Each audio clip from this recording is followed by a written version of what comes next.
வாழ்க்கையில சில தோல்விகள் வந்தால் நாம் செய்ய வேண்டிய 7 காரியங்கள் உண்டு. முதலாவது, ஒரு பிரச்சனை வந்த உடனே கொஞ்சம் ஓய்வாக இருக்க வேண்டும்.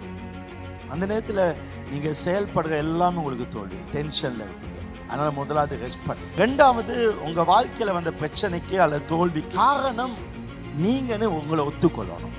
அவனை நம்பி நீங்க பணத்தை கொடுத்தீங்க, என்ன உங்களுக்கு கேரண்டி? இதை வச்சு கொடுத்தீங்க. மிஸ்டேக் உங்கள்கிட்ட ஒத்துக்கொள்ளணும். இன்னொரு ஆளோட வலையில சிக்கக்கூடாது. நான் இப்போ பிஸ்னஸ் செஞ்சா தோத்துறேன்னு உங்க பணத்தை அள்ளி இன்னொருத்தனை கொடுத்து சிக்கிடக்கூடாது. சில நான் உனக்காக செய்கிறேன். சில நேரம் அந்த மாதிரி விழுந்த டைம்ல நம்ம யாரையாவது நம்பிடுறோம், உடனே அவங்க மேல போயிடும். நாலாவது,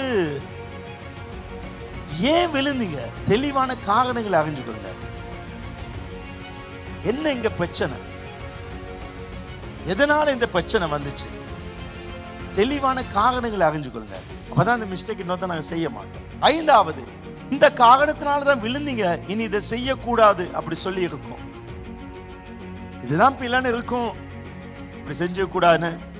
ஆனா இன்னும் கொஞ்ச நாள் போயிட்டு நம்ம அதே தான் செய்வோம். உங்க லைஃப்ல நீங்க எடுத்த தீர்மானத்துல உறுதியாக்க வேண்டாம். ஆறாவது, இழப்பை ஈடு செய்ய நினைக்க வேண்டாம்.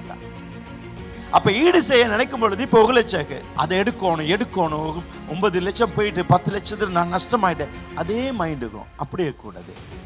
எங்க இழந்தீங்களோ அங்க புதுசா ஸ்டார்ட் பண்ணுங்க.